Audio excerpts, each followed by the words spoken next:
Welcome to another romp around the wide world of amateur radio and communications. Now approaching our 24th year of service to the amateur radio community worldwide, we are This Week in Amateur Radio, North America's premier amateur radio and technology news magazine and bulletin service of the air. Here are the stories for release around the earth as we come to air with edition number 1227 of This Week in Amateur Radio. Preparatory activities for the upcoming World Radio Conference 2023 are intensifying. We will tell you all about the defense of amateur radio frequencies coming up at WRC 23. Cambodian amateurs are challenged by new government regulations that may not let them renew their licenses. The New Zealand government takes action to prevent the importation of handheld transceivers. A radio amateur and his son are convicted of sexual assaults and are now headed to prison. The ARRL Foundation grants $270,000 to various club projects around the country. President Emeritus of the ARRL, Harry Dannals, W2HD, becomes a silent key. Hackers at the latest DEF CON conference held in Las Vegas revealed that the U.S. emergency notification system is vulnerable to cyber attack. And how would you like a portable transceiver that doesn't use batteries? We will have all the details on this and a lot more coming up in this week's report. These headline stories will come to you in a moment along with this week's special features. We'll visit with Bruce Page, KK5DO, and get an update from AMSAT and what's new with all of those amateur satellites in orbit. Our technology reporter, Leo Laporte, W6TWT, will compare the differences between analog and digital audio at a basic level, and will tell us how we love our smartphones and how they have the capability to become sort of an enemy through government surveillance. Australia's own Onno Benschop, VK6FLAB, continues his overview of the amateur code with a look at loyalty in amateur radio. Our own amateur radio historian, Bill Continelli, W2XOI, returns with another edition of his summer series, Amateur Radio History Headlines. This week, Bill takes us on a quick journey through what made amateur radio news in the late 1970s and early 1980s. And our tower climbing and antenna master, Greg Stoddard, KF9MP, returns to his vertical office this week with some tips on general antenna mounting on your tower. That's all straight ahead as North America's premier amateur radio and technology news magazine and bulletin service, This Week in Amateur Radio, takes to the air right now. Reporting from our headquarters studio here in sunny Albany, New York, I'm George, W2XBS. And reporting this week from Syracuse, New York, home to the great New York State Fair, I'm Chris Perrine, KB2FAF. And reporting from the newsroom in Half Moon, New York, I'm Terry Saunders, N1KIN. And reporting from our news bureau in Rochester, New York, along the southern shore of Lake Ontario, I'm Dave Wilson, WA2HOY. And reporting from our Troy, New York News Bureau, where the nights have finally started to cool off, I'm Eric, KD2RJX. And reporting from our news bureau in Fayetteville, Arkansas, where lately rain has been the order of the day, I'm Will Rogers, K5WLR. And now with our lead story, here is Chris Perrine, KB2FAF. Leading off the news this week, the chairman of the International Amateur Radio Union Region 1 Spectrum and Regulatory Liaison Committee, Barry Lewis, G4SJH, reports on the World Radio Conference 2023 preparatory activities. On the IARU Region 1 website, he writes, in advance of next year's World Radio Communication Conference in Dubai, the International Amateur Radio Union is preparing for one especially critical item on the agenda: defense of ham's use of 23 centimeters band, where Earth, Moon, Earth, and amateur television operations are popular. The most pressing for the amateur community is the 23 centimeter band radio navigation satellite service coexistence agenda item 9.1b. The IARU engagement is continuing with the studies and the regulatory institutions, as well as amongst the amateur community. As detailed proposals are starting to emerge, the amateur community needs to be ready to defend its interest in this band. Most recently, the Region 1 PRC and SRLC collaborated to provide a consultation response to the European Radio Spectrum Policy Group that develops opinions on the various WRC 23 agenda items used by the European Union to develop its position on the agenda items. Of course, the 23-centimeter band related agenda item 9.1b features heavily in the response. This is a parallel activity to the European Union consultation to which the IARU responded just a few weeks ago. Following the presentations given during the IARU Region 1 Interim Conference and the Ham Radio 2022 event, the IARU was kindly invited to present the 23-centimeter band situation to the Earth-Moon-Earth community at the 19th EME Conference in Prague. Reactions were mixed. However, the IARU maintains its objective to find a solution that can facilitate all the amateur radio applications active in the band today, including EME operations, even if some compromises will be inevitable.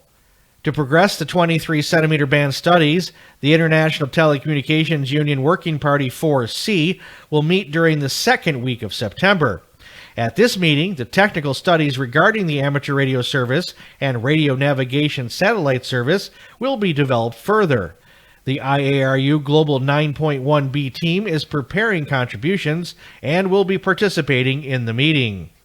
During the same week, the European CEPT will be busy with its own conference preparatory group project team focusing on the future WRC agenda items. The discussion will develop the CEPT views on those items that CEPT will propose. Already some draft proposals are touching on spectrum bands of interest to the amateur service. Therefore, the IARU volunteers will be attending and making contributions at this meeting too. WRC 23 is scheduled to take place between the 20th of November and the 15th of December of 2023. Amateurs in Cambodia are struggling to comply with recent government regulations that they believe may prevent amateurs from being able to renew their operating certificates. The rules, passed in 2020, state that certificates will only be renewed for amateurs whose transceivers have been granted the approval of the Cambodian Ministry of Post and Telecommunications by proving they meet government-set standards for operating, safety, and health. The approval is known as TA. According to a post in the QRZ.com forums from Dave Taylor, XU7AKG/ZL3AIK, hams believe the additional layer of security placed on amateurs in 2020 will have the effect of banning their equipment. Dave's post said that because the process of approval appears to be complex, current efforts are focusing on just one model of transceiver for now, getting the proper documents for the Yaesu FT891. Dave reports that in the meantime, hams living in Cambodia and those visiting and wishing to get on the air have been unable to renew their Cambodia amateur certificates. The Swiss Amateur Radio Representative Group, USKA, is divided up across the country into many sections, each with a section president. A report from the recent Section Presidents' Conference said that only 25% expressed any concern about the undisputed, dramatically high average age of Switzerland's radio amateurs. Regarding the situation, the president of IARU Region 1, Sylvain Azarien, Foxtrot 4 Golf Kilo Romeo, expressed his concern, saying that more than 2 whole generations were missing. It's clear that it can't go on like this any longer. The USKA and IARU Region 1 have identified an urgent need for action. Vili Hotel Bravo 9 Alpha Mike Charlie, the USKA president, said that on Saturday, August the 20th, the representatives of the USKA sections met for the annual Section Presidents' Conference, this time at the Werkshaus in Lucerne, which also allowed for the demonstration of the renewed Hotel Bravo 9 Oscar shortwave radio station. 24 of the 34 sections of the USKA were represented. Several surveys were conducted during the conference to find out the attitude of the sections. The sections reacted extremely differently to the challenges in amateur radio. For example, only 25% of the sections present were at all concerned about the aging profile of Swiss clubs. The newer facilities offered by the USKA were still insufficiently used. Only 11 of 24 representatives participated in any sort of ham group. Only 5 out of 24 sections had had any speakers so far on the Society's hamwebinar.ch. This raised the question, how do section committees, which do not use these opportunities themselves, explain their advantages to their members and motivate them to participate for the benefit of keeping sections busy and relevant to modern amateur radio? Less than half of the represented sections had designated an electromagnetic compatibility first-level supporter in their section. Interference caused to or caused by radio hams thus does not seem to be an issue to the majority of sections. Can this really be the case? Only 2 sections stated that they had participated in the USKA's Goethe program, which is a youth development initiative designed to attract new, younger radio amateurs to the hobby. The USKA wondered whether the other sections were not interested in new members or in younger blood. The USKA said that they could only hope that the sections will now do their homework quickly. There was not much time left.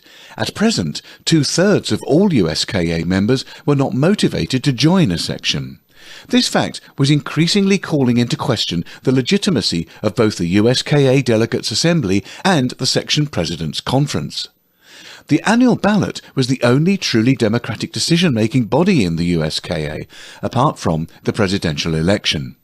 The monthly public USKA question time is open to all members and interested parties and is an important instrument for the USKA Executive Committee to address the concerns of people who are not members of a section.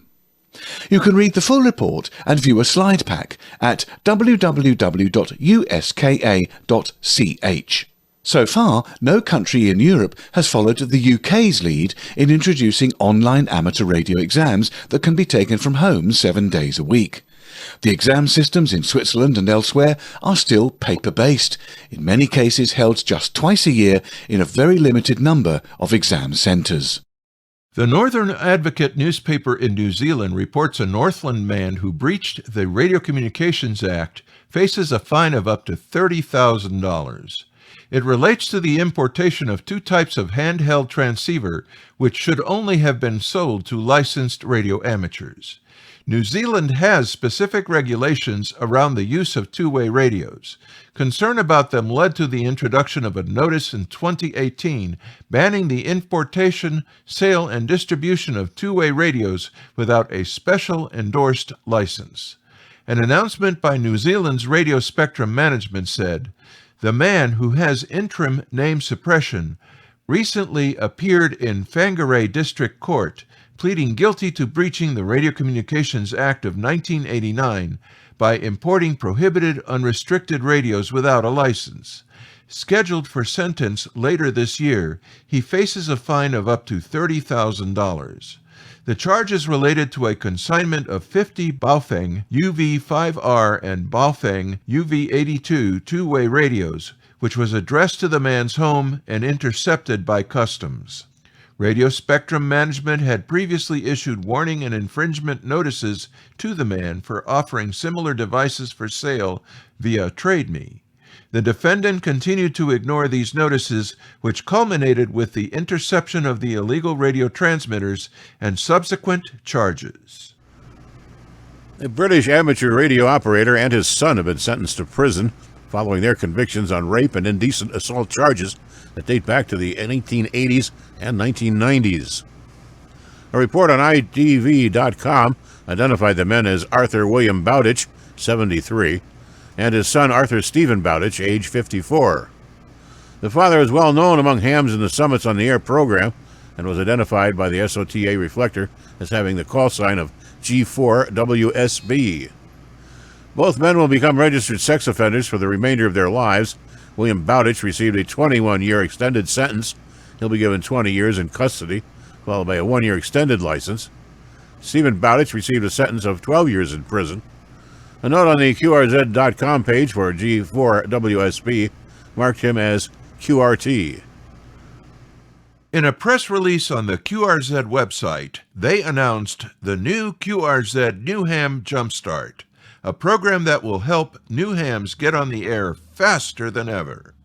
The program, which is jointly sponsored by QRZ and GigaHertz, will provide a free new ham welcome package to eligible applicants. Among the goodies in the first edition of the welcome package is a brand new dual-band handheld transceiver, the Explorer QRZ-1, along with a host of other sponsor-supplied goodies. This new program is designed to promote amateur radio to the masses, helping to eliminate a possible barrier to entry by providing new hams with their first radio. The Jumpstart program will provide the QRZ-1 radio to new hams who meet eligibility requirements. No purchase or subscription of any kind is necessary. The welcome package is free to those who qualify. The QRZ-1 is a brand new entry-level dual-band ham radio transceiver that has been custom manufactured for QRZ and GigaHertz. They worked with an established radio manufacturer to make a special edition radio just for new hams. Our involvement was much more than a relabeling of an existing product because several important improvements have been made. For starters, the radio firmware has been modified to make user interaction straightforward and easy to understand.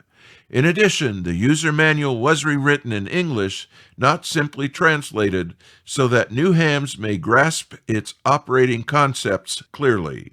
New hams who have just obtained their first license from the FCC may apply for a welcome package. Applicants must apply within 30 days of the license grant date, per the FCC records. The eligible ham must have a QRZ user account and be able to log in and apply for the award. Certain types of identification, including a photo ID, will be required. This information is not shared or exchanged with any party and is used only to validate eligibility under this program. Additional shipping charges may apply when shipped outside of the contiguous 48 states. This program is available exclusively to USA licensed amateur radio operators. Some new hams may not need a new entry-level radio and might instead enjoy a full year of a QRZ premium subscription. If you opt for this choice, you will make the radio available for another newcomer and help us extend the program into the future. It's an easy way to pay it forward that others will appreciate. The program ends on October 31st, 2022.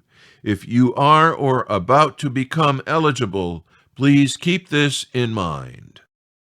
Naturally, Mission Control in Houston and the Kennedy Space Center in Florida are the places most closely associated with NASA's current Artemis 1 moon adventure.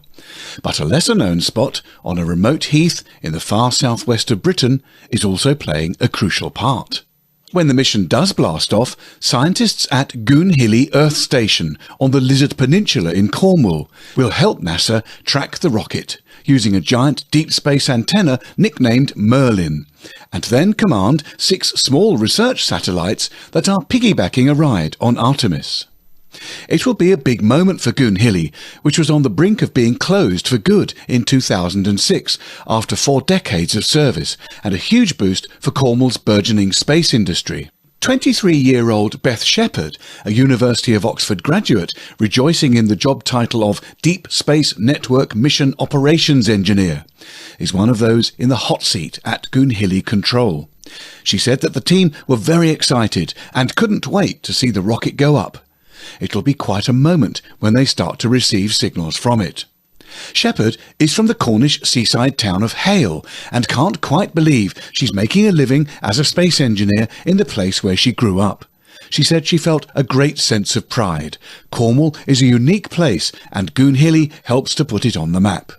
Goonhilly began life as a centre for global and space communication in the 1960s. One of its giant dishes, Arthur, received the first transatlantic television signal, a speech by US President John F. Kennedy via the communications satellite Telstar. In 1969, Arthur beamed Neil Armstrong's Steps on the Moon to a global audience, and Goonhilly went on to broadcast events, including Muhammad Ali fights and the 1985 Live Aid concerts, as well as handling bread and butter long-distance phone calls, bank transactions, and shipping distress calls. Goonhilly was chosen because of its unique location, remote enough to suffer from little electromagnetic interference and enjoying clean lines of sight towards the Atlantic and Indian Oceans. It also helped that the solid serpentine bedrock of the Lizard was strong enough to support the giant steel and concrete antennas. At its height, hundreds of people worked at Goonhilly, and it supported a cricket ground, tennis courts, football pitch, house band, and manicured gardens. But in the mid-2000s, amid changing technology and markets, its owner, British Telecom, mothballed the site, with the loss of its well-paid jobs, a hammer blow in one of Northern Europe's poorest areas. Artemis is not the only space mission with Cornish interest this autumn. In October, the first satellite launch from UK soil is due to take place across the peninsula at Newquay Airport. Ian Jones, CEO of Goonhilly, said that Cornwall used to be known for mining, but now it's becoming known for its space credentials. You can read the full and fascinating article at www.theguardian.com. Of note for VHF contesters is the 2022 ARRL September VHF contest, which begins on September 10th at 1800 UTC and concludes on September 12th at 2:59 UTC. The new analog-only categories that were introduced for single-operator participants in June will continue at this event, so there are plenty of ways to participate no matter which modes you choose to operate. Operation is allowed on any amateur frequency from 50 MHz to light. Complete rules are available at www.awrl.org/September-VHF. There was record attendance at the Huntsville Hamfest, which was held August 20th and 21st, 2022 in Alabama. John Ross, KD8IDJ, has assembled this special report on the Huntsville Hamfest. The event hosted the ARRL Southeastern Division Convention. Chairman Mark Brown, N4BCD, reported attendance of 5,420. The event drew big crowds, said ARRL Director of Public Relations and Innovation Bob Interbitson, NQ1R. It was particularly happy, and I was particularly happy to see so many young hams enjoying the convention. A youth lounge sponsored by Flex Radio attracted the participation of 175 young hams and young prospective hams. The lounge included a variety of hands-on activities, including a demonstration of a remotely accessible radio station. The demonstration was led by team members from Remote Ham Radio Youth Program, Connor Black, W4IPC, Colin Pokowitz, WWOCJ, and Patrick Galthrop, W9GGG.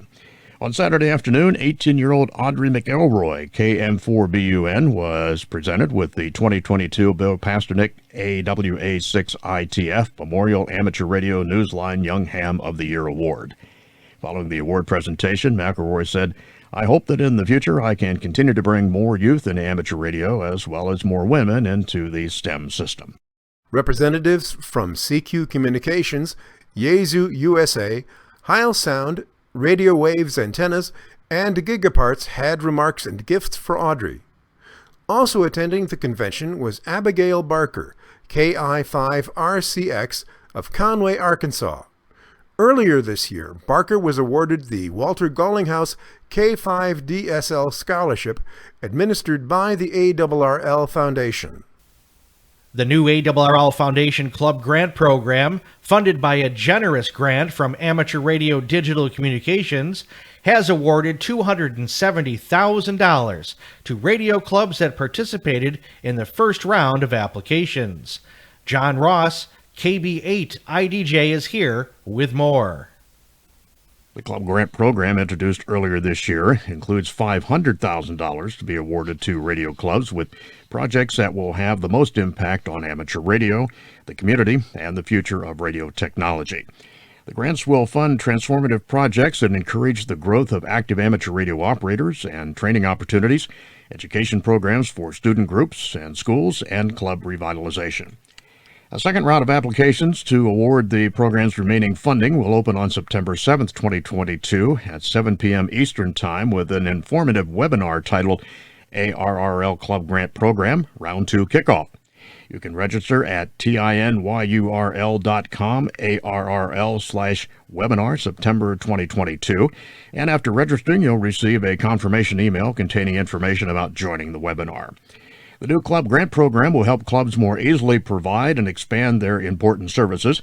More information about the program can be found on the ARRL Foundation website at www.arrl.org/club grant program.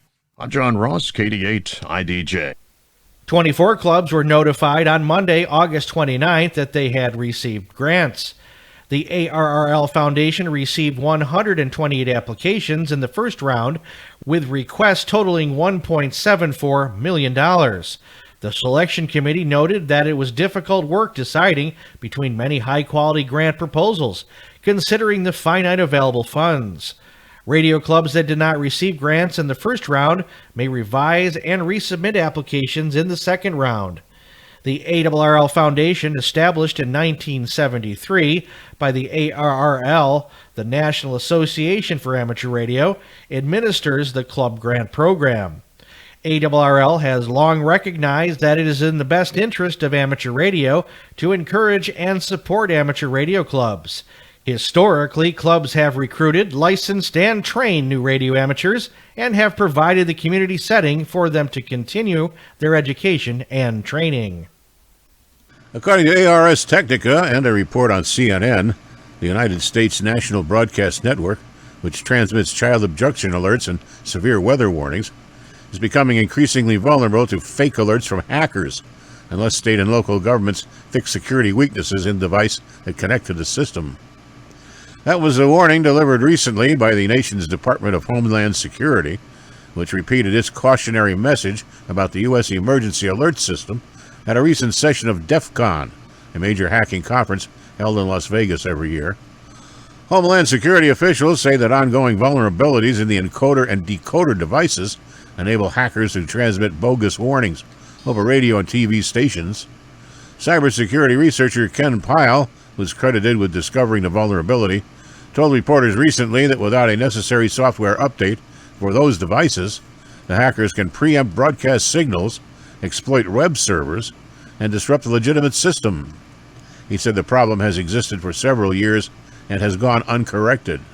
Reporting on this issue, Cable News Network had asked the Federal Communications Commission for a tally on how many devices are running the vulnerable software.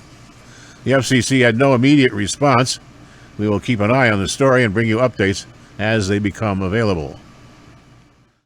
And now with the latest technology news and commentary from Petaluma, California. This Week in Amateur Radio is proud to present Leo Laporte. Leo Laporte, the tech guy, whoosh, coming at you over the radio and the internet. The sound coming to my microphone is analog. This microphone goes into a mixer. The mixer goes into a digital box, which converts it to ones and zeros. And from there, there's no more analog until, in the case of this, it gets to the radio. You know, it goes through the air in an analog fashion, and your speakers are analog. Now, with television nowadays, no, once it's bits. Once it goes into that camera, it's converted to ones and zeros. It's ones and zeros the rest of the way, all the way down, even into your TV set. That's really the revolution that we're talking about here, the ones and zeros revolution. But we don't want no more analog, all digital. Sometimes when I'm giving speeches, I'll bring along with me a vacuum tube. Have you ever seen one of those? You old timers, people at my age, remember vacuum tubes. In fact, some of you audiophiles not only remember them, have them still, because there's people out there, you know, you've met the person who says, oh, CD sound, that's terrible. That's not real. It was real when we had vinyl. Now that was music, because that was analog, wasn't it? And some of those people, a subset of them, are even say, and by the way, those digital amplifiers, the ones with chips in them, no, you got to have vacuum tubes for that warm sound, that analog sound. Those people are listening to analog all the way. It's kind of amazing to think about it. It was only recently, my kids are going to not remember this, but it was only within the last few decades that we went from completely analog music to almost completely digital music. So nowadays, when a musician comes into the studio, the mic is still an analog mic, pretty much, the same design that Thomas Edison conceived of, where the sound waves, the compression waves from the voice go into the microphone, and then the microphone converts those into electrical signals, still analog, goes down the cable and those electrical signals. But in the modern recording studio, as soon as it hits the soundboard, boom, it's turned into bits.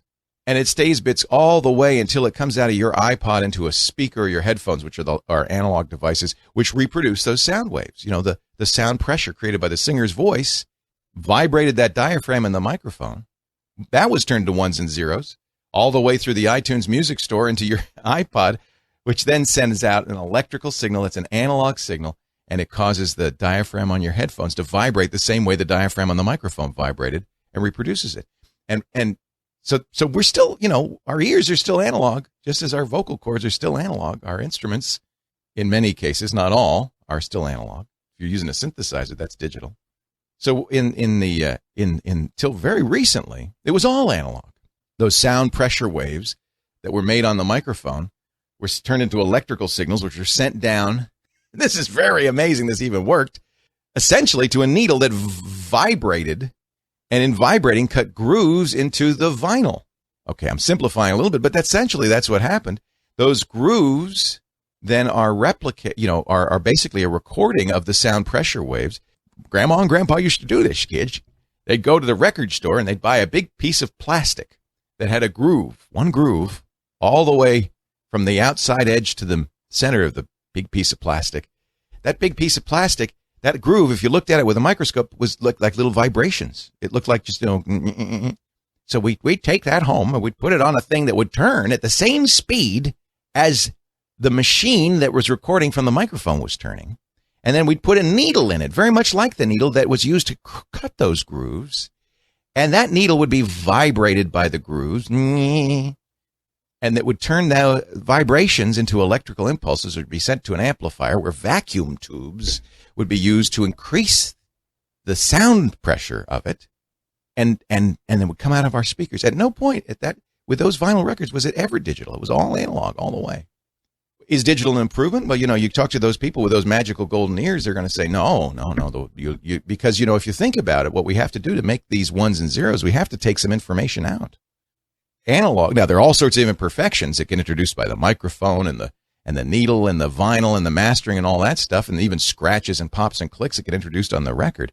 But those imperfections, say these golden-eared folks, are minor compared to what you're doing when you digitize the music and you're tearing the guts out of it.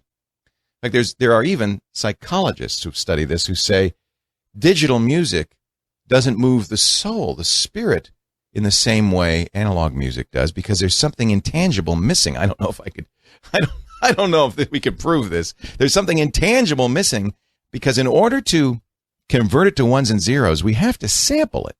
That's the process of taking small bits of that music, making a measurement of its frequency, and recording it as ones and zeros. So instead of a smooth waveform that's created by an analog sound, that sound pressure wave coming from my voice, if you look at it closely, you get a jaggy waveform because we can't record an infinite number of steps. We can only record, if it's 16-bit, we can only record 65,000 steps. So that's a CD, so-called CD quality sound, is sampled 44,100 times a second. They measure the frequency. They take a slice of the frequency, and they represent that frequency as a 16-bit number, a number from 0 to 65,000. And they do that 44,000 times a second. Well, they miss a little bit. Of course, inevitably. The point of the digital audio engineers say, you miss a little bit, but you don't miss as much as the ear misses. It's not, the ear smooths it all together. In the same way that a movie at 24 frames a second clearly misses a lot, whatever happens in between those frames, but our eyes mush it all together and it looks like smooth flowing motion. But this transformation is huge. This is what we talk about on the show, because when we took these analog sounds, which couldn't very easily be transported, you had to move this vinyl record around, or you had to, kind of figure out a way to send it through the airwaves. It was kind of a primitive system. When you turn it into ones and zeros, there's a few things you can do with it. You can reproduce it an infinite number of times without any loss of quality. That's number one. Perfect copies. Number two, you can transmit it around the globe at the speed of light. That's number two. Those are two very big changes. Suddenly, in fact, we saw it. That's what happened in the music industry, isn't it? In fact, that's what scares the record industry terribly, is you can make perfect copies of those songs as MP3s and transmit them across the internet at the speed of light. But it's also what's fueled the digital revolution. There's a third thing that happens too, by the way, because it's, you've got easy copying and easy transmission, but you also have, it makes it easier to modify, because now you've got it ones and zeros. You can take that photograph perhaps and use Photoshop to change it, or the music and use GarageBand to modify it, or the movie and use a video editing movie maker to modify it or edit it. Those things become much more easily done by a computer because it's digital, because it's ones and zeros. In the old days of movies, they would wear white cotton gloves, and they'd use razors and scissors to cut the film and glue to paste it back together. That's how you edited. So we gain something by these ones and zeros. And it's pretty amazing. It's really what this digital revolution is. This is really what the show is all about, is what happens when you take pictures, movies, music, and you convert them into bits, how the world transforms, how the world changes. Let's see, what else can we talk about? We love our smartphones, right? I mean, it's an amazing thing. If you told me about this 20 years ago, I'd have said, wow, the future.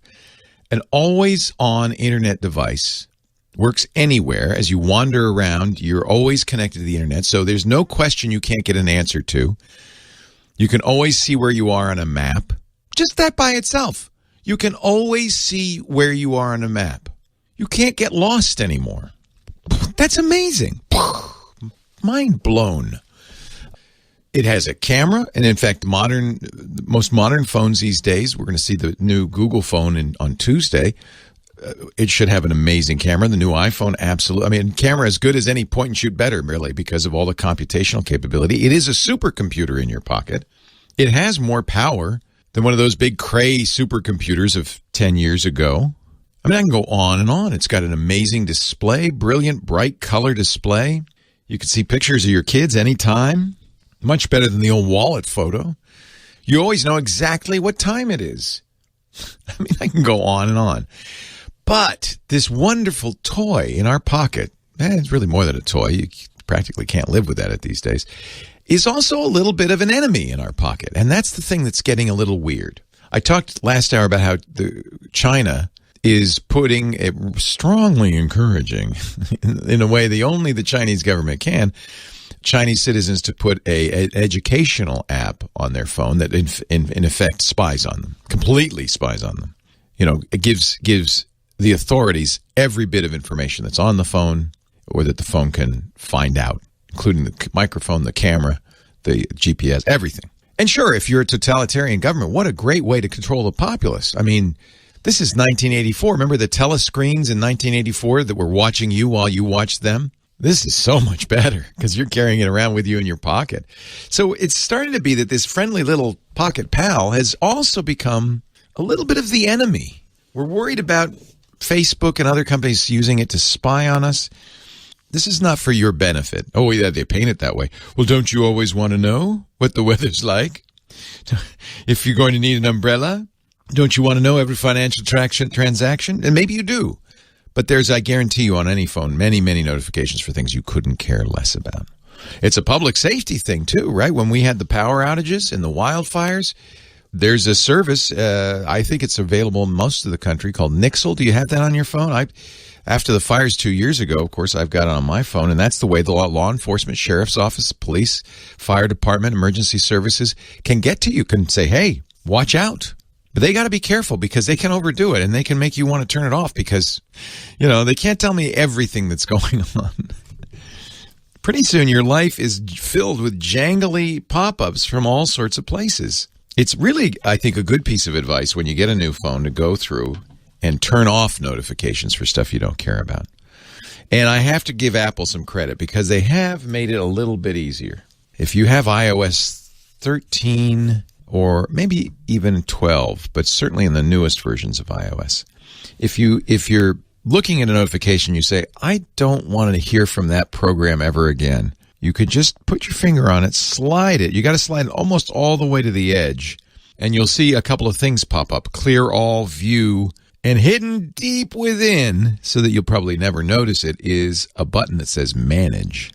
And when you get to that Manage, you can pop up a window that says Turn off all notifications. Don't bug me, baby. That's what they should say. They should say, don't bug me ever again.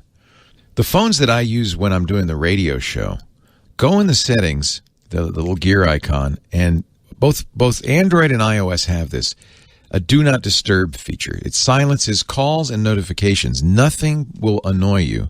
Now, I have it, normally we have it set, when we go to bed and when we get up so it doesn't bother you at night. But on the phones I have in studio with me, I almost always set it for the show times as well, because I don't want to be bugged. I don't want the phone to ring during the shows or pop up things or whatever. Go into settings, tap that do not disturb, and turn it on. After a while, I thought about it. I said, I guess I don't really need to be disturbed ever. Depends on how curmudgeonly you want to be. But you could turn that on from 11:59 a.m. till noon p.m. No, let's see. What would you do? You'd turn it on from 12:01 p.m. to 12 p.m. So there'd be 1 minute at noon when all the notifications could come in. You can't turn it off. You can't say forever. You have to I think you have to allow at least 1 minute. But really, this is an interesting problem, that the phone is both our little plastic pal that's fun to be with and the enemy in our pocket. But the good news is I think you can tame it. Unless you're a citizen of the Chinese government's got an app on your phone, there's not much you can do at that point. You just kind of got to go along to get along. Anyway, I'm glad you were here, and I'm here, and I'll be here next week, and I hope you'll come by and bring your friends too as we talk high tech. Leo Laporte, the tech guy. Are you ready for another trip into amateur radio history? I'm Bill Continelli, W2XOY, and I'll be back in a moment with another edition of the Ancient Amateur Archives, here on This Week in Amateur Radio. The U.S. Amateur Radio Representative Body, the ARRL, reports that the Ohio Amateur Radio Emergency Service just completed a dry run exercise from the Perrine nuclear power plant in Lake County, Ohio. ARRL Ohio Section Emergency Coordinator Stan Broadway, November 8 Bravo Hotel Lima, said that the drill was a practice for the federally judged exercise scheduled for September. The Ohio Emergency Operations Center amateur station, Whiskey 8 Sierra Golf Tango, was utilized on the air to communicate with several counties in northeast Ohio. Amateur radio serves in the emergency planning scheme as a backup communications resource. The actual exercise is focused more on the power plant and its operation, but the State Emergency Operations Center is involved in the process. Stan said that in real life this was a low-key type of exercise for the amateur radio team. It did not involve a lot of hands or activity, just establishing the lines of communication. He said it was satisfying to know, through many conversations during the planning stage, that amateur radio is a key ingredient to assure communication within the state of Ohio. Ohio ARRS is also working on a simulated emergency test drill for October 1st, 2022. For more information about ARRS, the Amateur Radio Emergency Service, visit www.arrl.org/ARRS. That's Alpha Romeo Echo Sierra. This is Bill Continelli, W2XOY, with Amateur Radio History Headlines. 1978. Technicians finally get all privileges above 50 megahertz and can obtain a RACES station authorization. The novice license is made renewable. The FCC relaxed some of its regulations and instituted a new call sign system using 4 groups, corresponding to the class of license held. WR repeater call signs are phased out after only 4 years. The amateur population stands at 350,000, which is 33% more than in the early 1970s. Packet radio first appears on the ham bands on an experimental basis. 1979, the World Administrative Radio Conference, or WARC 79, takes place in Geneva. The ARRL The International Amateur Radios Union and other groups have been preparing for years. We lose nothing and gain 3 new bands at 10, 18, and 24 megahertz, which are phased in over the next 10 years. 1980. Spread spectrum appears on an experimental basis, and the FCC authorizes ASCII on the ham bands. Packet is starting to grow. 1982. The Goldwater Bill is passed. It allows the FCC to set industry standards regarding RFI. This has been Amateur Radio History Headlines with Bill Continelli, W2XOY, for this week in Amateur Radio. Foundations of Amateur Radio. The second clause of the original Amateurs Code reads, "The amateur is loyal. He owes his amateur radio to the American Radio Relay League, and he offers it his unswerving loyalty." The 2022 ARRL Handbook presents it with the following words. The radio amateur is loyal, offers loyalty, encouragement and support to other amateurs, local clubs and the American Radio Relay League, through which amateur radio in the United States is represented nationally and internationally. The ARRL website goes the extra mile to make this hard work and states that the radio amateur is loyal. He/she offers loyalty, encouragement and support to other amateurs, local clubs, the IARU Radio Society in his/her country, through which amateur radio in his/her country is represented nationally and internationally. Pronouns aside, this has got to be one of the more tortured efforts you might subject an entire group of humans to. Written in an attempt to enumerate each and every specific version of the global amateur radio community, it excludes more than it includes, and in doing so completely fails the one thing it aims to achieve: a sense of belonging, being part of something bigger than you. So what does loyalty look like? Is providing constructive feedback loyalty? Is giving your time and energy a loyal thing? What about being a member of a club? The dictionary suggests that loyalty is a strong feeling of support or allegiance. Originally, the code suggested that this should be directed at the ARRL. Even the handbook continues to suggest that today. But is that relevant for me here in Australia? Should I be a loyal member of the ARRL, or should I be a loyal member of the WIA? What if there's a second body in your country? In Australia, there's another organisation attempting to reshape the hobby. RASA, the Radio Amateur Society of Australia. Should I be loyal to that? Can I be loyal to both? Or neither? What happens if I'm not comfortable with either organisation? Who should I be loyal to? National bodies aside, what about clubs? Am I required to be a club member and be loyal to it? What if I'm a member of more than one club? Should I be more loyal to one than the other? Should I be more loyal to the national body or my local club? What if I'm not a member of any club? What should I be loyal to then? What if loyalty is coupled to an idea instead of a specific body? What might that idea look like? The revised version of the clause already includes concepts such as encouragement and support to other amateurs. What if we just omit any specific bodies and replace it with the idea of the global amateur community in all its many splendid diversity? While we're looking at this, the word encouragement includes the action of giving someone support, confidence or hope, so we're repeating ourselves by using support, and there's plenty of other things we could share around. Here's a philosophical question to wrap your mind around. If you have a driver's license but you don't drive, are you a driver? Similarly, if you have an amateur license but you don't do anything with it, are you an amateur? Perhaps the nub of this lies in participation. Taking those thoughts into account, we could rephrase the second clause of the Amateurs Code to, "The radio amateur is loyal, offering encouragement and participation to the global amateur community." If this clause was part of the Amateurs Code, would it help you feel like you belonged? Would it travel beyond the borders of your country? And would you feel part of something bigger? I'm Ono, Victor Kilo 6, Foxtrot Lima, Alpha Bravo. Harry Dannals, W2HD, President Emeritus of ARRL, the National Association for Amateur Radio, died on August 30th. He lived in Charlottesville, Virginia. In April, Dannals celebrated his 95th birthday and over 80 years of involvement in amateur radio. He served as ARRL president for 10 years from 1972 to 1982, and his president emeritus status was conferred in 1984.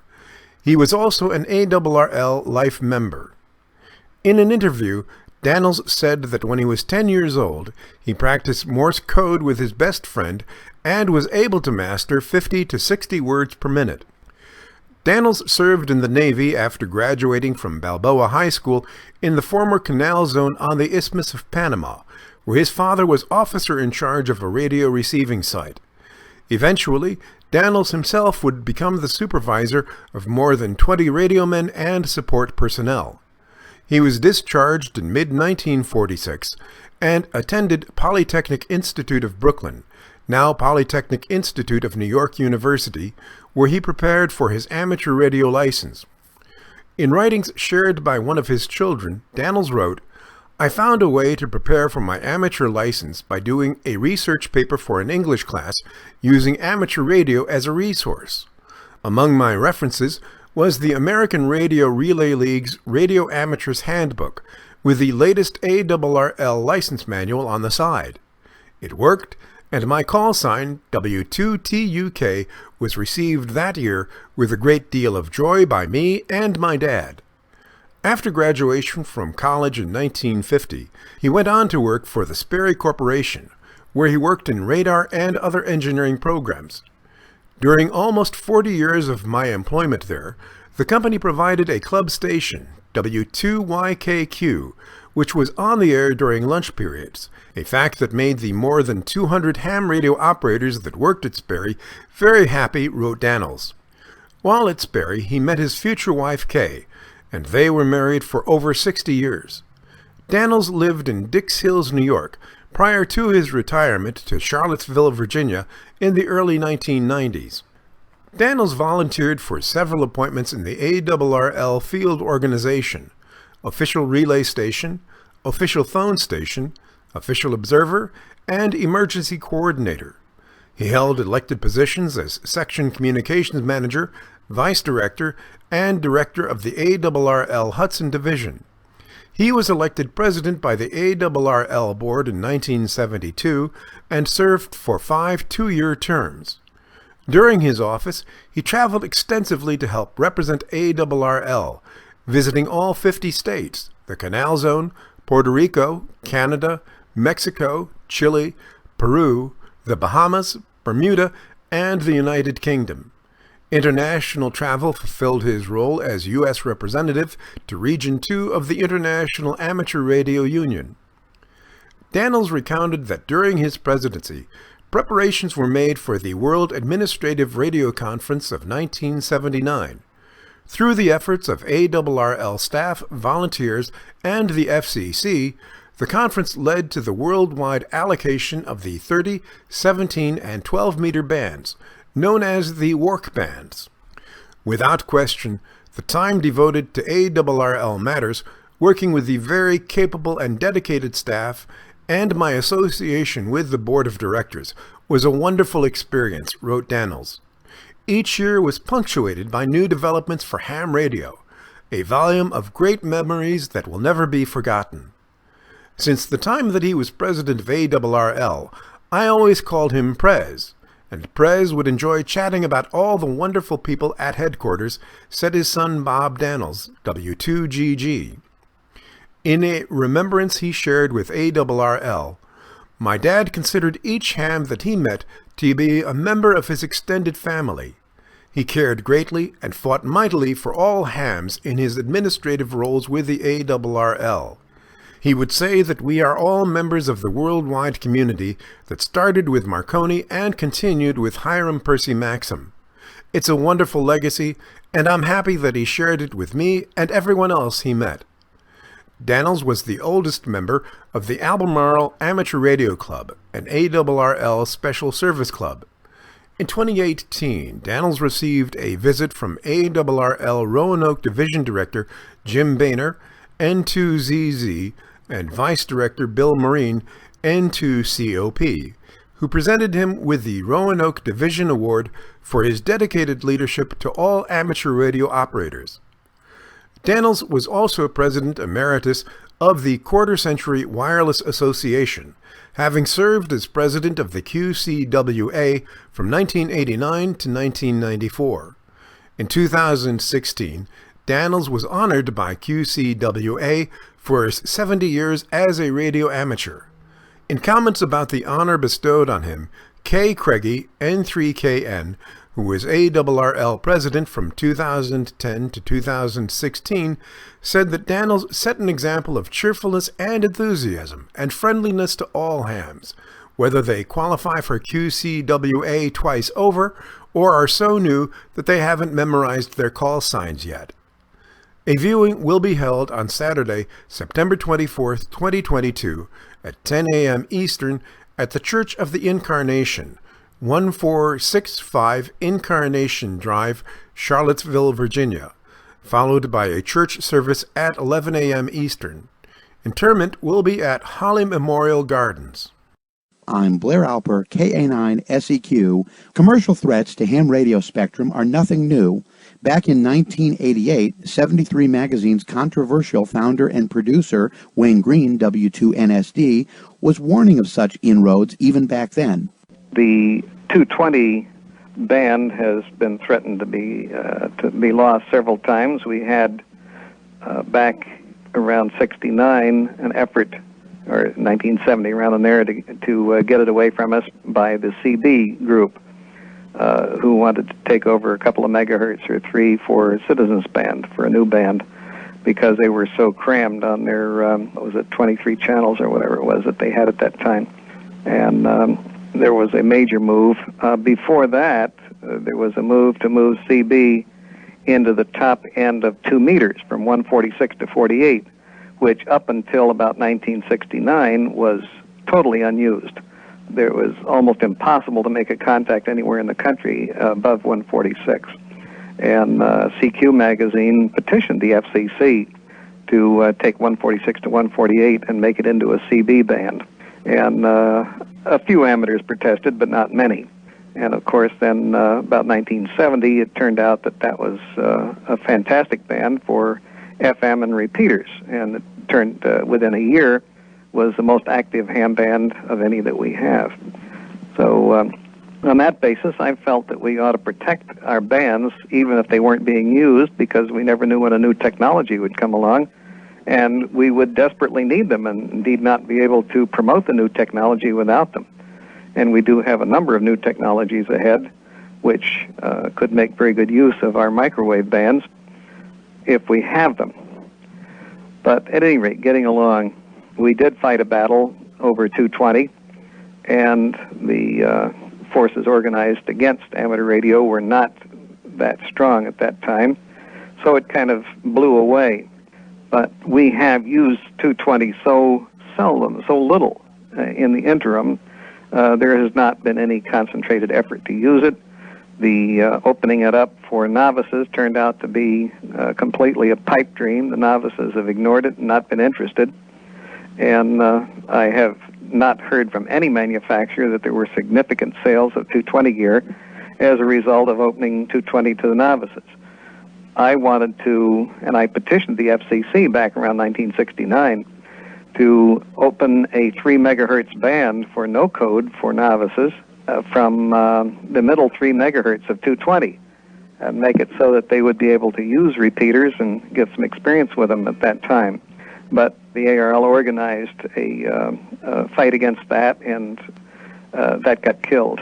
With the current use of 220, I don't really see where amateur radio has a leg to stand on in trying to hold the band. We are using it so little and to so little benefit. For that matter, amateur radio has provided virtually no benefits to America for the use of billions and billions of dollars worth of frequencies. And we have a bunch of old-timers that are steadfastly doing everything in their power to keep us from growing, and with the result that amateur radio has not grown. Only if you look at the FCC figures and ignore the fact that amateurs are dying, do we get even a hint of a small growth?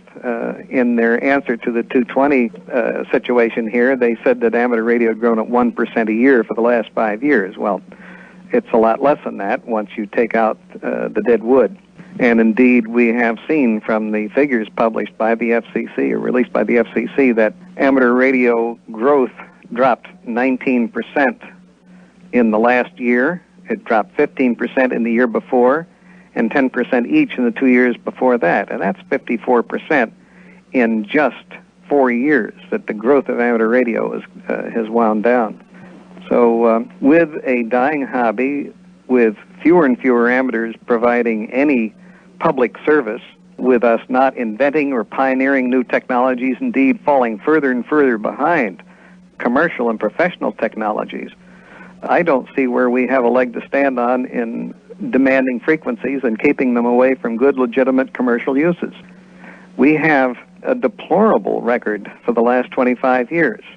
Before that, amateurs were always in the forefront. They were the first ones to come up with single sideband. They invented it, they pioneered it, and brought it to commercial use and to military use. They invented and pioneered narrowband FM with W2GDG coming out with it, and made that into a commercial success. Most of the radio teletype circuits that were used up until the last 25 years were all developed by radio amateurs. And on it went. But since incentive licensing in 1963 and the total crash of our amateur radio industry in 64 and 65 that resulted from that, and the lack of growth that we've had since then, which has been less than 1% a year, really, for the last 25 years, we have provided very little in return for these enormous amount of frequencies that we have. And unfortunately, about 90% of them, or 95%, are totally unused. We have the 2300 megahertz band, which is unused, 3300 megahertz. We have the 10 gigahertz band, which is a fantastic band.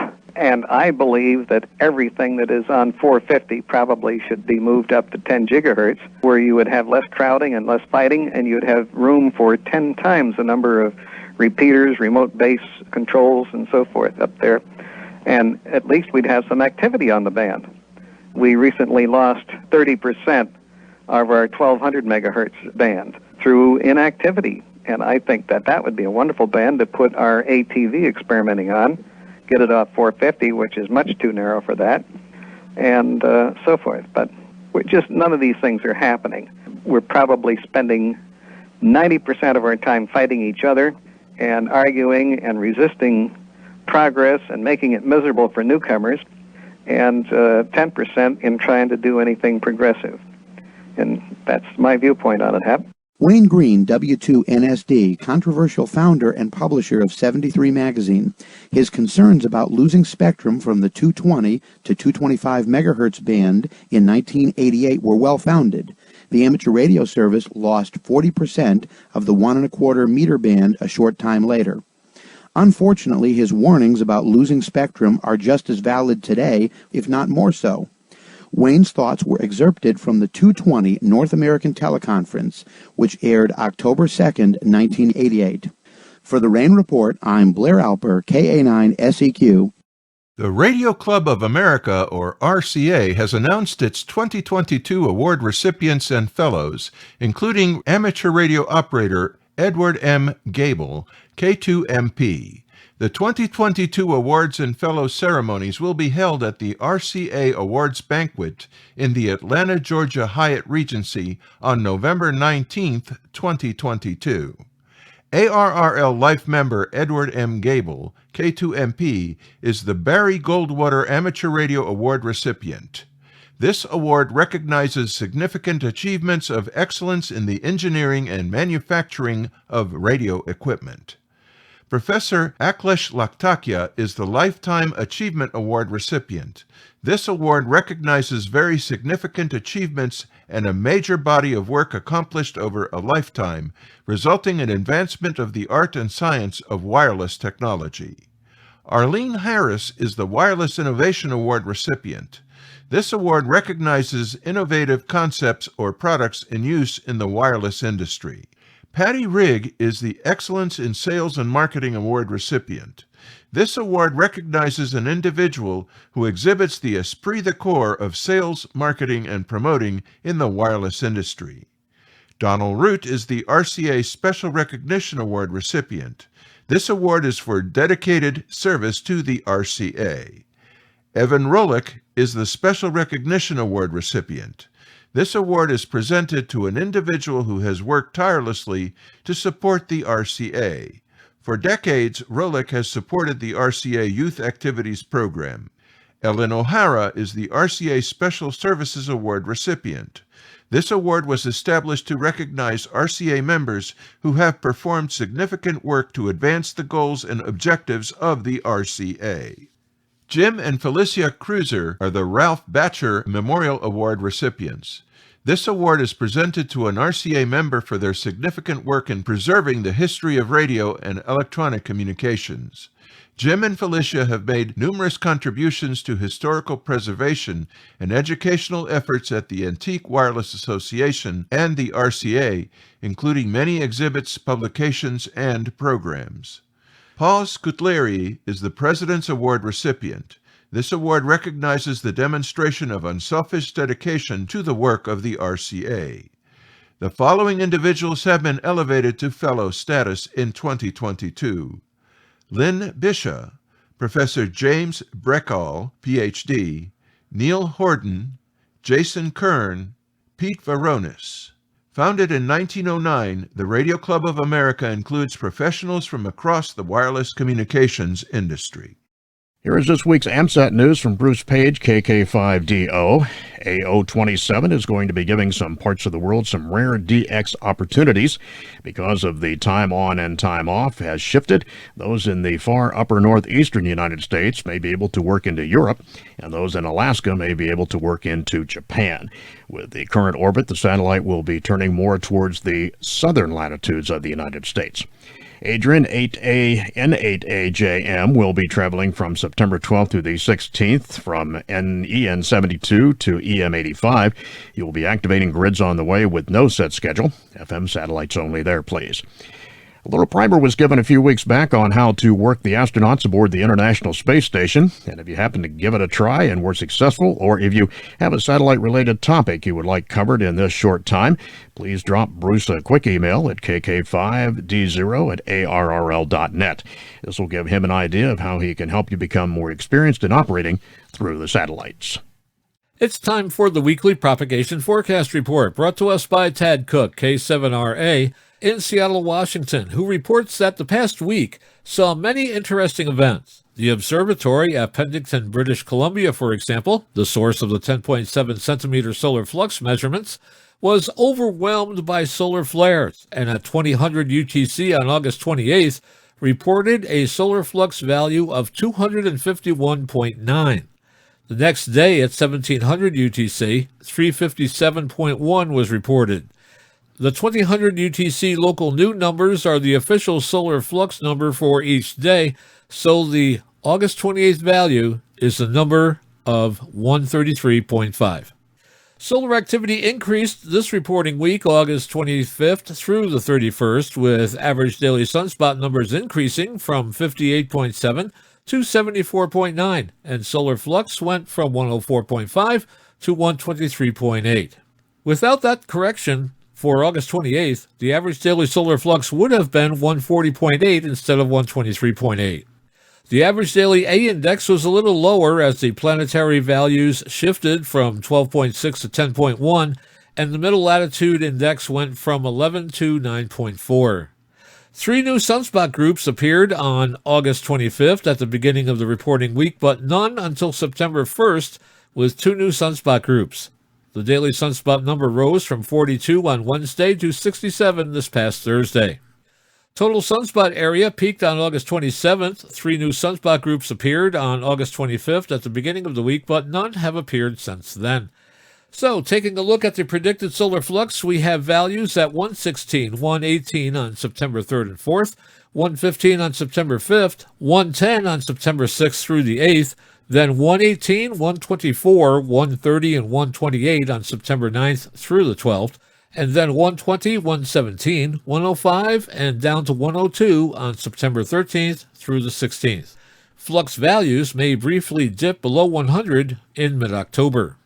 Taking a quick look at the planetary A index now, it will be 30, 25, and 15 on September 4th through the 6th, 10 on September 7th through the 8th, 12 and 8 on September 9th and 10th, 5 on September 11th and 12th, and then 12, 15, and 10 on September 13th through the 15th. This week in radio sport contesting, many opportunities. September 1st through the 3rd, it's the G3ZQS Memorial Straight Key Contest, CW. September 3rd, the Russian Radio WW Contest, that's digital. Also on September 3rd, the All Asian DX Contest, that's phone. September 3rd, Wake Up QRP Sprint, that's CW. On September 3rd and 4th, the SARL Field Day Contest, CW phone and digital. And on September 3rd, the AGCW Straight Key Party, that's CW. And on September 3rd and 4th, the Colorado QSO Party, CW phone and digital. Also on September 3rd and 4th, the IARU Region 1 Field Day, that's SSB and phone. And some upcoming section, state, and division conventions to be aware of. On September 2nd through the 4th, it's the Shelby Hamfest, hosting the ARRL North Carolina Section Convention. That's in Shelby, North Carolina. September 9th and 10th, the Queen Wilhelmina Hamfest, hosting the ARRL Arkansas State Convention. That's in Mena, Arkansas. September 11th, the ARRL Southern New Jersey Section Convention in Mullica Hills, New Jersey. And on September 17th through the 18th, the QSO Today Virtual Hamfest. That's an online event. ARRL is the QSO partner today. Eugen, Delta Lima 8 Alpha Alpha India, who was active as 5 Hotel 2 Juliet Kilo Portable during a hiking tour in Kilimanjaro National Park recently, which is parks on the air reference 5 Hotel Foxtrot Foxtrot 0005, posted the following update on QRZ.com. He said that his hiking adventure in Kilimanjaro National Park is now over. Climbing Kilimanjaro up to its top, Uhuru Peak, Africa's highest point, was quite an adventure. Retrospectively, he considered it was the right decision to save his energy for the physical challenge rather than trying to activate Uhuru Peak. He has left this opportunity for younger and better trained Summits on the Air activators. Eugen made 486 QSOs from the national park, plus 263 QSOs from Moshi Town. His last contact was number 722 from Tanzania. He wanted to say thank you very much to all those radio amateurs who accompanied him on the radio during his hike. Eugen asks that amateurs are patient about getting QSL cards for the activation, as these must be printed first. They will not be sent out before October. And further eastwards, members of the Taiping Amateur Radio Club, and coordinated by the Malaysian Amateur Radio Transmitter Society, will soon be active with special call sign 9 Mike 65 Mike Alpha from Jalan Istana, Taiping, Malaysia, between August the 30th and September the 1st. Activity is to commemorate the 65th anniversary of the independence of Malaysia. Operations will be on various HF bands using CW, single sideband, FM and the digital modes. Please QSL your contacts directly to 9 Mike 2 Oscar Hotel Mike. ARRL, the National Association for Amateur Radio, has published its 2021 annual report. The report summarizes ARRL's program and fiscal activity for the year. With more details on the annual report, we go to John Ross, KD8IDJ, who files this report from League headquarters. In his introductory remarks, ARRL President Rick Roderick, K5UR, said that the organization moved steadily forward in 2021, gaining momentum after the challenges that 2020 brought. It began bit by bit in the early months of the year with headquarters staff returning to the office and reached a turning point on July 15th, the day we rededicated ARRL headquarters and reopened the building and W1AW to our members, Roderick said. He also noted that the rededication ceremony gave us all an opportunity to reflect on where ARRL has been and affirm where we are headed, and expressed excitement for what's coming next. ARRL CEO Dave Minster, NA2AA, dug into some of the organization's 2021 achievements in his opening remarks. Citing the success of ARRL's in-fed half-wave antenna kit, new forays into video content, and hiring into key roles, Field Services Manager Mike Walters, NW8ZY, Director of Emergency Management Josh Johnston, KE5MHV, and Education and Alerting Manager Steve Goodgame, K5ATA. The theme of the 2021 report, Back Together, referred to the many unions and reunions that occurred throughout the year, from being able to attend the in-person Hamfest once again to partnering with the Netherlands-based HF Kits to produce the antenna kit, as well as teaming up with the Radio Society of Great Britain at the end of the year to commemorate the centenary of the ARRL-sponsored transatlantic test. Included in the report is ARRL's Report to America, which highlights recent instances of ham radio operators serving their communities by providing emergency communications. These stories include amateur radio activations and response for storms, fire, and other disasters when all else fails. The 56-page annual report recounts and summarizes the activities of all of ARRL's departments and includes a complete 2021 fiscal report. ARRL ended 2021 with 158,238 members, a total that was slightly under the year-end goal of 160,084, but gained 29,027 new members, which represented an 11% increase from 2020. The ARRL 2021 annual report is available for download at www.arrl.org/annual-reports. Again, www.arrl.org/annual-reports.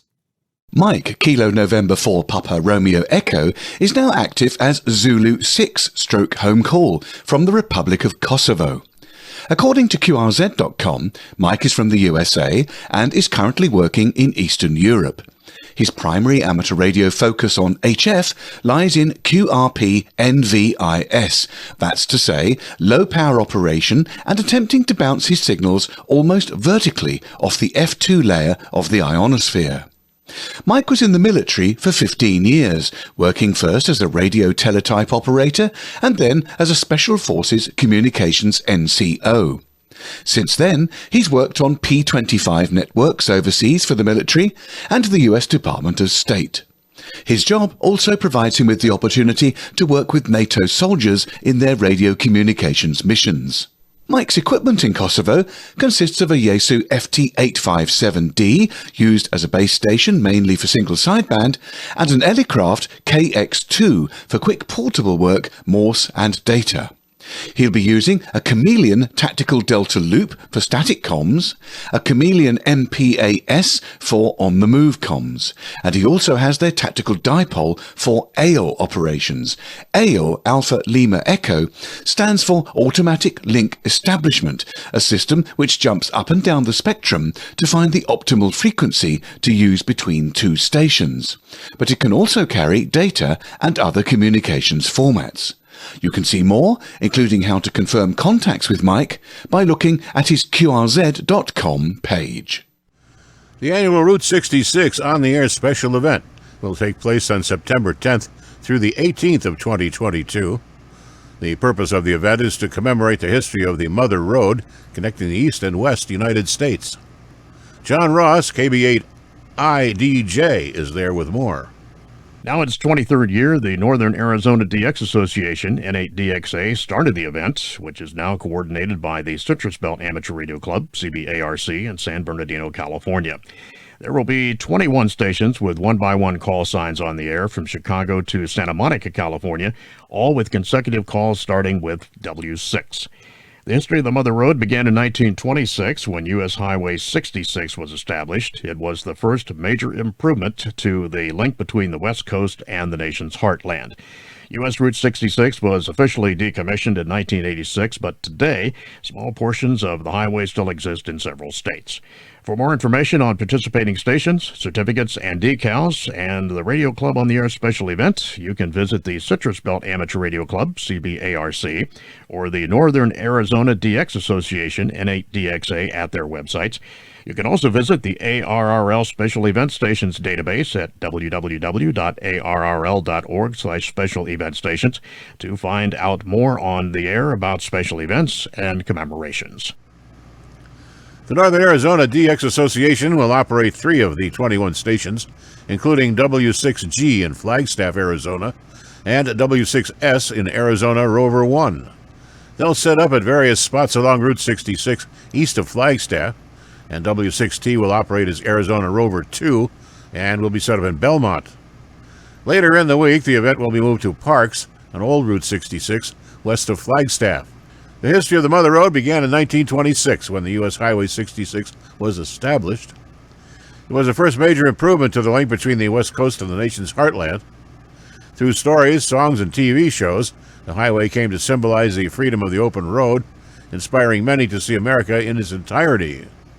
The demise of Route 66 began in the 1950s as construction began on the new interstate highway system. U.S. Route 66 was officially decommissioned in 1986, but today, small portions of the highway still exist in several states. ARRL, the National Association for Amateur Radio, mourns the passing of our colleague and friend, Carolyn Kenney. Kenney died August 18, 2022, after battling with cystic fibrosis. She was 28 years old. Kenney was an assistant editor for QST, ARRL's monthly membership journal. Over the past 6 years, Carolyn has been a committed professional member of our editorial team, said CEO David Minster, NA2AA, in a message he shared with the ARRL staff and board of directors. Despite having to live a life with illness, she always rose above it, excelling in her job as assistant editor, pushing us and herself to do better, to be better. The world is a lesser place today. God bless her and her family. Kenney was born in Willimantic, Connecticut, and attended the Woodstock Academy, class of 2012. She received highest honors when graduating with her bachelor's degree from Assumption College in Worcester, Massachusetts, in 2016. Although she worked as a full-time editor at ARRL, her dream was to become a published author. Editorial director Becky Schoenfield, W1BXY, shared that Kenney had joined the ARRL staff fresh out of college, quickly fulfilling the role of an incisive editor. Her skills and contributions grew over the years, said Schoenfeld. She approached her work with an intensity that never abated, even in these past weeks. She was also a joy to be around. I dearly wish she were still among us. I miss her already. Donations in Kenney's name can be made to the Boomer Esiason Foundation, a group that supports the cystic fibrosis community at www.esiason.org/donate. She was gifted a college scholarship through this foundation when she was attending Assumption College. The Radio Society of Great Britain are hosting an international amateur radio activation, the Transatlantic Centenary Tests, on the HF bands for the entire month of December 2022. This is to commemorate the centenary of the achievement of amateur transatlantic communication during the transatlantic tests that were held between 1921 and 1923. The 24th of December 1922 was when the very first amateur radio signal from Europe was heard in North America. This was from the RSGB station 5 Whiskey Sierra, which was established at Wandsworth in South London as part of the third transatlantic tests. Unlike the tests of the 1920s, which consisted of one-way communication, the 2022 tests will encourage worldwide two-way communication with UK and Crown dependency-based stations by having a series of awards available for making QSOs with activating special stations. The club log team have kindly agreed to provide the supporting infrastructure for the tests. In anticipation of this centenary celebration, with the assistance of Ofcom, the UK licensing authority, the RSGB have reactivated 5 call signs which they held in the 1920s. G5 Whiskey Sierra was used for the 1922 tests, the first to get across. Golf 5 Alpha Tango was used for the 1923 tests. Golf 6 X-Ray X-Ray, which was used for the 1923 tests. Golf 6 Zulu Zulu, which was used for the first amateur tests on a moving railway train in 1924. And Golf 3 Delta Romeo, a Scottish Highlands call. This time it will be Golf Mike 3 Delta Romeo. These historic call signs will be activated by RSGB members and clubs. As well as the call signs already mentioned, there will also be activity from Golf Whiskey 5 Whiskey Sierra in Wales, Golf Uniform 5 Whiskey Sierra on Guernsey, Golf Delta 5 Whiskey Sierra on the Isle of Man, Golf Juliet 5 Whiskey Sierra on Jersey, and Golf India 5 Whiskey Sierra from Northern Ireland. There is a staggering amount of further information and background reading, including some fascinating photographs, on the RSGB website at rsgb.org/transatlantic-tests. The FCC auction of spectrum in the 2.5 gigahertz band closed last week after raising less than $428 million, a considerably lower amount in comparison with what has been raised in other recent auctions. The spectrum is considered mid-band, which is widely seen as supporting the optimum mixture of speed and coverage for 5G. But most of the available spectrum in the band is in rural areas. The identity of the winners has not been revealed, but among the 82 companies that qualified to bid in the auction were all the major U.S. wireless carriers. Licenses in the 2.5 gigahertz band are for individual counties and up to 3 blocks of spectrum, ranging in size from 17.5 megahertz to 50 megahertz, where available per county. According to the FCC, the vast majority of licenses received winning bids. Of the 8,017 licenses that were available, 7,972 were won. Because bidders won specific spectrum blocks, there will be no need for an assignment round. Counties are the smallest geographic unit for which the FCC has ever auctioned licenses. The decision to use that size license area was likely driven by the highly rural nature of the auction. Smaller companies that serve rural areas generally cannot afford licenses for larger areas.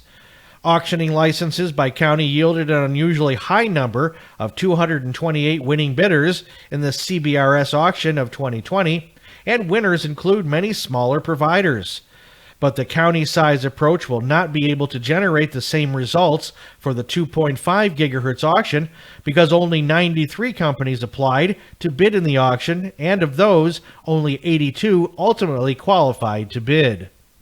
And now, with his segment on tower climbing and antenna safety, here is Arizona's own Greg Stoddard, KF9MP.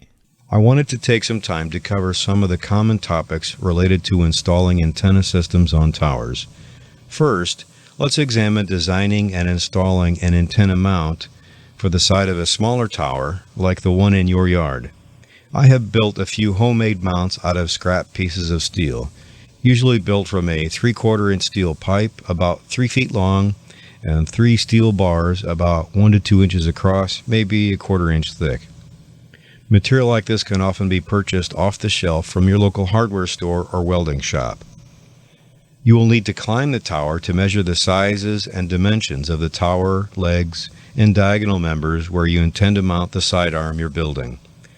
If you do not have access to a welder, have the shop weld together the mount with the ends of the straps onto the pipe, with about a foot between the straps, which would be centered on the 3-foot pipe.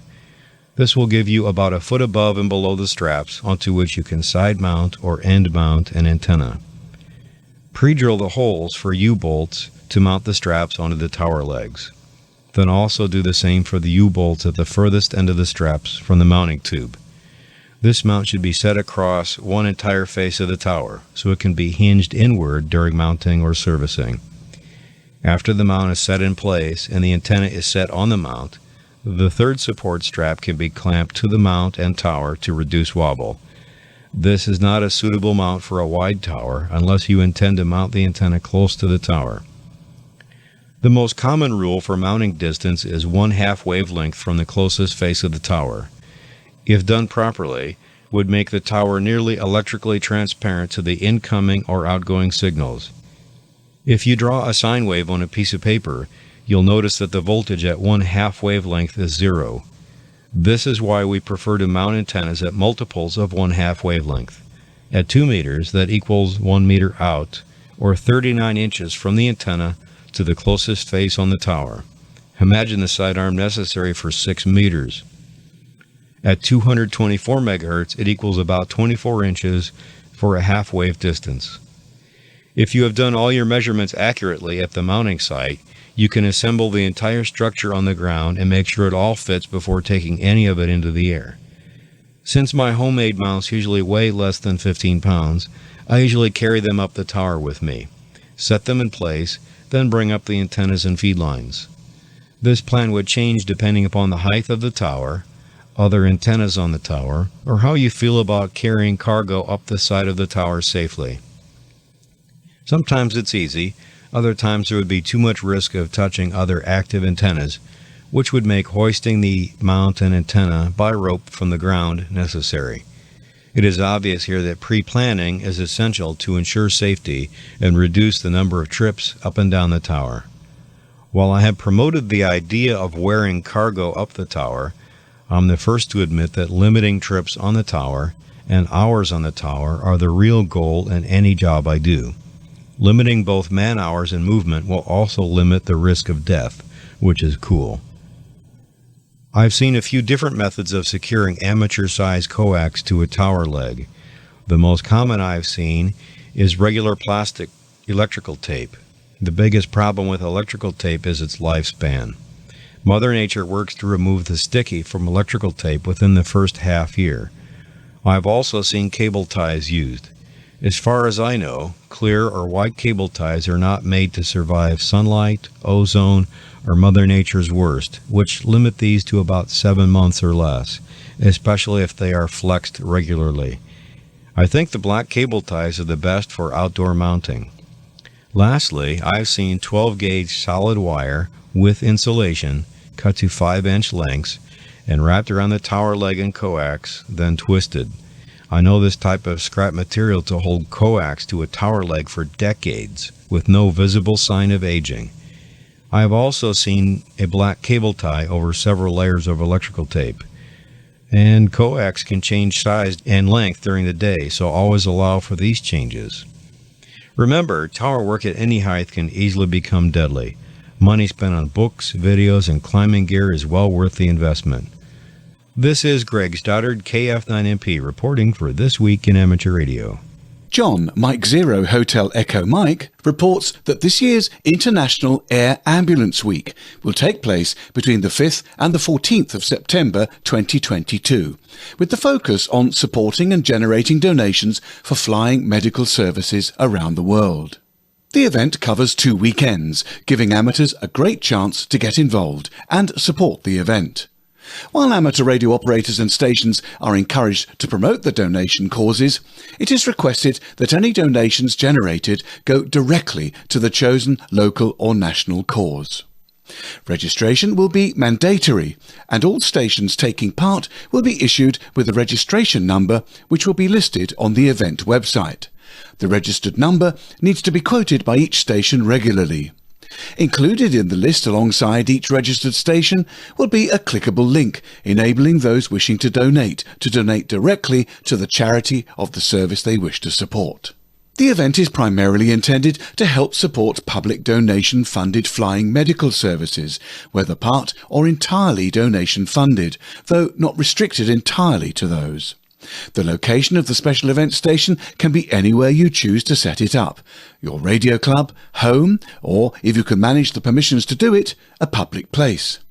No costs will be involved in registering or taking part, and a free series of awards will be available to those who support the event. Firstly, there's an award for having registered and taken part in the event. There's a bronze award for having logged a minimum of 5 IAW stations, a silver award for having logged a minimum of 10 IAW stations, and a gold award for having logged a minimum of 15 IAW stations. Awards for shortwave listeners will follow the above requirements, and more than one award may be claimed. Claims for the awards will need to be made to the International Air Ambulance Week's award manager, Mike 1 Tango Whiskey Oscar .qsl at btopenworld.com, including an excerpt from your station log as proof of a valid claim. The event's date has been set to coincide with the UK's funding drive week for its own helicopter ambulance services. Almost all of these, around 30 in number, are entirely public donation funded. The event commences on the fourth weekend of September annually and is run by the same team which operates the well-established International Museum Weekends. The event website is www.radio-events.org/IAW. It doesn't matter who you are in life. It matters that the person in the street that you might not know saves lives. The UK ambulance charities save countless lives every day of the year. At a recent press event, T-Mobile and the Starlink satellite internet service announced a new plan called Coverage Above and Beyond to help T-Mobile customers avoid service dead zones by creating a connection in underserved areas between mobile phones and satellites. The connection is to provide a total of between 2 and 4 megabits per second across the area for users of 5G mobile service. A T-Mobile press release said the service is entering beta testing next year and will be available in the continental U.S., parts of Alaska, Hawaii, Puerto Rico, and U.S. territorial waters. The satellite connection is being called sufficient for texting, MMS messaging, and some messaging apps when the users have a clear view of the sky. Imagine being part of an event that covers 6 national parks, 8 national forests, more than 40 Summit of the Air summits, and over 65 state parks and forests that have POTA designators. It's a stretch of land known as the Appalachian Trail, and is considered a major national treasure in the United States. For the second year in a row, it will be where you can find activators participating in the second annual Appalachian Trail on the Air event. It's also where chasers around the country, if not the world, will be aiming their antennas. The trail itself has a POTA national designator of K4556, and on the weekend of Saturday, October 1 and Sunday, October 2, activators will be posting their POTA schedules and Summit of the Air alerts. Activators can plan ahead and sign up in advance now by going to the website www.atontheair.net and complete the form that appears on the screen when you click the button that says RSVP. The event was begun last year at the inspiration of Mike, WB2FUV, an amateur living in the mountains of upstate New York.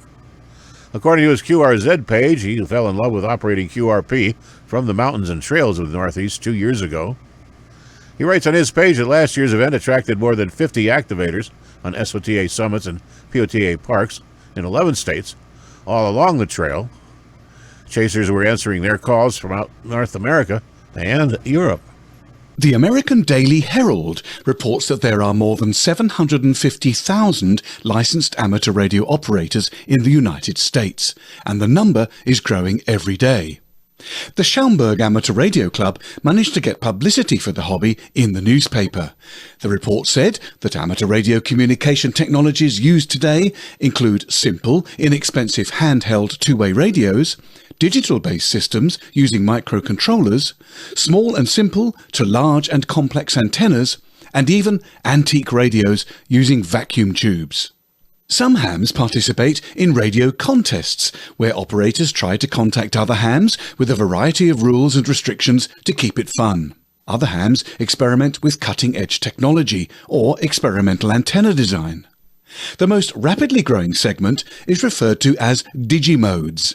Originally, digital modes were mechanical systems used to send telegraph-type signals. With the introduction of inexpensive microprocessors, digital modes now allow the sending and receiving of radio signals by bouncing them off the moon or even meteor trails.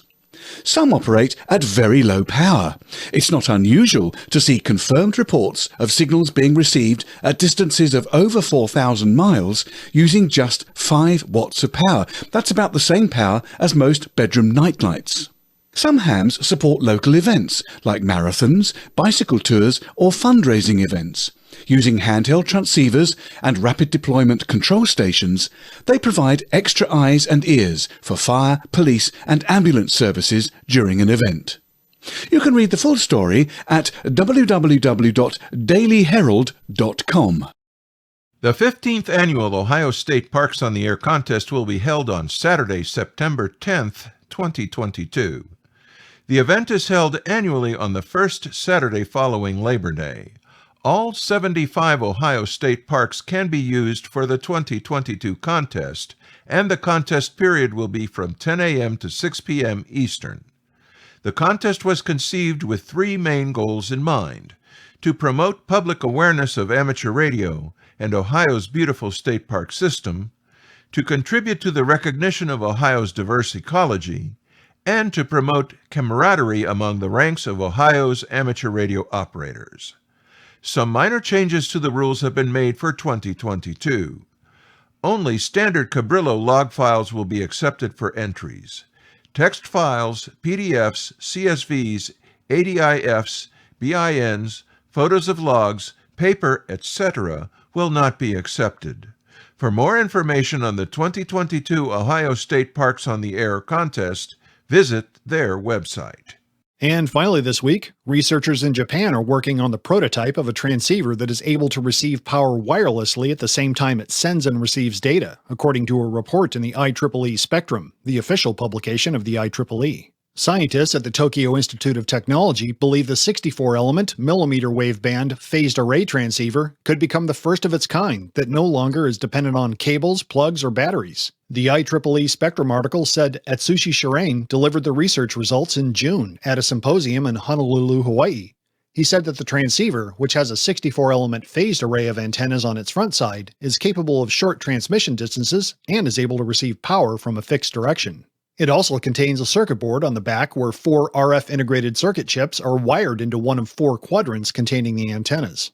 Shirane said the initial goal is for the transceiver to be used in 5G service. He told the magazine, "We aim to expand the technology as a batteryless 5G relay transceiver to extend the service area coverage of millimeter wave 5G communications." He went on to say that after DC power generation is increased, scientists hope to find a way for the transceiver to be used with battery-free devices tied to the Internet of Things.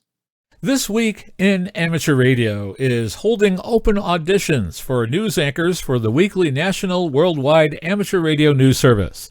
If you have a good radio voice and can reliably read provided news copy, we are looking for you. This, of course, is an all-volunteer position. An amateur radio license is not required. You must have a high-quality microphone, headset mics are not used, and be familiar with audio editing software to record and edit your finished news stories before uploading. If you would like to try out for a weekly or bi-weekly anchor position with North America's premier amateur radio news on air and podcast, please send an email to our producer, George, W2XBS. You can include a sample MP3 of yourself reading news copy sent as an attachment to W2XBS77@gmail.com. That's whiskey, the number 2, X-ray Bravo Sierra 77@gmail.com. Be sure and use Anchor Audition in the subject line. Please include your phone number and a good window of time for a callback to discuss your submission and our operating logistics to see if This Week in Amateur Radio is a good fit for you. We hope to hear from you soon. Many of the news and information items heard on this edition of This Week in Amateur Radio have been provided by the American Radio Relay League, the ARRL Audio News Service, and the ARRL Letter, the Southgate Amateur News Service, Steve Richards, G4 Hotel Papa Echo, and the Southgate Vibes News Service, AMSAT, the Radio Amateurs of Canada, the FCC, the Radio Society of Great Britain, and Ofcom, the South African Radio League, the International Amateur Radio Union, the Wireless Institute of Australia, and the Australian Communications and Media Authority, the New Zealand Association of Radio Transmitters, the Amateur Radio Newsline, the Rain Hamcast, Eric Guth, 4Z1UG and QSO Today, QRZ.com, the Tech Guy, Leo Laporte, the International Telecommunications Union, and various news sources on the Internet. With special thanks to all our weekly news sources and to you, our listeners, that wraps up this edition of This Week in Amateur Radio.